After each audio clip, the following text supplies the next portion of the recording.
Sir क्या ये मामला है? मेरा नाम अजय कोठियाल है और आज मैं इस महान उत्तराखंड सरकार, मेरे ग्रेट उत्तराखंड को जो चलाती है, उसको धन्यवाद देने आ रखा हूँ कि जब से मैंने फौज छोड़ी मैं बेरोजगार घूम रहा था, आज मेरे को इन्होंने रोजगार दे दिया है। मेरे को एक रिक्वेस्ट पे ड्यूटी मिल गई है, कर्नल बन गया है चौकीदार, और मेरे को मिली है चंपावत में women welfare and child development department जो उत्तराखंड के उसमें है, उसमें 8,445 रुपये की नौकरी। अब मैं नौकरी जब ज्वाइन करूँगा तो मेरे को फ़ायदा हो गया है। पहले तो मेरे को पेंशन मिलती थी, अब ये 8,500 रुपये और मिल रहे हैं। मैं उत्तराखंड सरकार को बहुत अच्छे तरीके से सपोर्ट करना चाहूँगा। लेकिन सर ये नौकरी किस बेस पे मिली आपको? क्या कुछ सा है क्यों? क्योंकि यही बताया जा रहा है जो कोई कंपनी है वो 25,000 रुपये लेती है। क्या है कि जिस इशू से हम लड़ने आए थे आर्मी छोड़ करके, वो था कि कैसे हम उत्तराखंड को एक अच्छा सा शेप दे सके। आज मेरे को ज़रूरत है उस शेप को देने के लिए युवाओं को अपने साथ में रखने की। लेकिन प्रॉब्लम क्या हो रही है, जिन युवाओं के अंदर जानकारी होनी चाहिए, जिन युवाओं के अंदर मोटिवेशन होना चाहिए, आज वो डीमोटिवेट हो रखे हैं क्योंकि उनको कहीं रोजगार के साधन, कहीं किसी तरीके के साधन नहीं मिल पाते हैं। आज ये समझा जाता है कि पहले एक युवा फौज में कर्नल बने तब जाकर के उसे चौकीदार तक की भी नौकरी तभी मिल सकती है।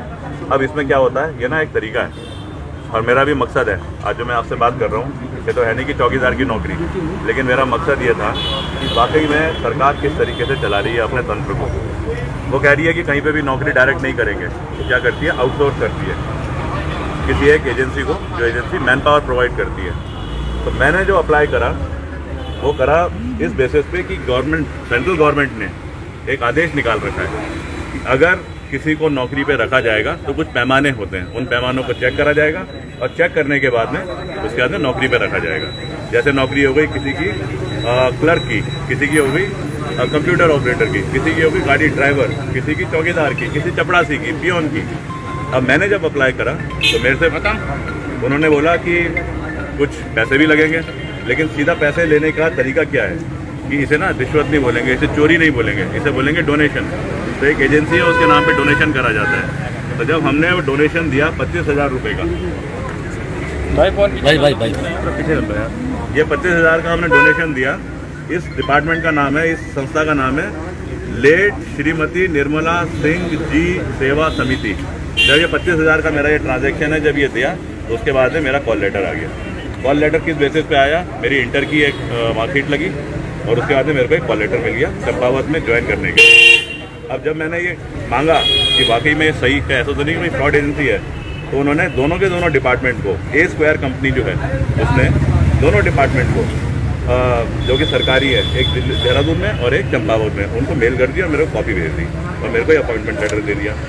अब क्या होता है, ये जो 25,000 जो हमने दिए पैसे, ये पैसे इसलिए लिए गए कि मेरे को नौकरी मिले।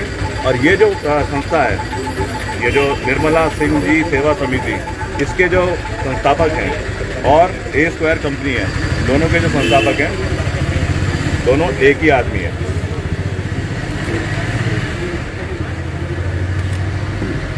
इनके प्रेसिडेंट हैं श्री अजय प्रताप सिंह, मेंबर है अनुश्री वर्मा और दूसरे मेंबर हैं प्रज्ञा सिन्हा। अगर इस तरीके से ओपनली धंधा चल रहा है, अगर इस तरीके से अजय कोठियाल जैसे आदमी को, जिसे सब पहचानते हैं, उसके बाद नौकरी मिल सकती है, तो मेरे को लगता है कि आज ना उत्तराखंड का तो भविष्य खत्म हो गया है। अगर सरकार इस तरीके से एक तरफ तो बोल रही है कि हम नौकरी दिलाएंगे, हम रोजगार बढ़ाएंगे, और ये घोटाले बना रही है और इसको तरतीबवार आंख बंद करके कर रही है, तो मैं तो इस चीज़ के लिए आज से युवाओं के रोजगारी के लिए कसम लेता हूँ कि मैं उनका चौकीदार हूँ और मैं 100% हर किसी को कहीं ना कहीं रोजगार का जरिया बनाने का तरीका बताऊँगा।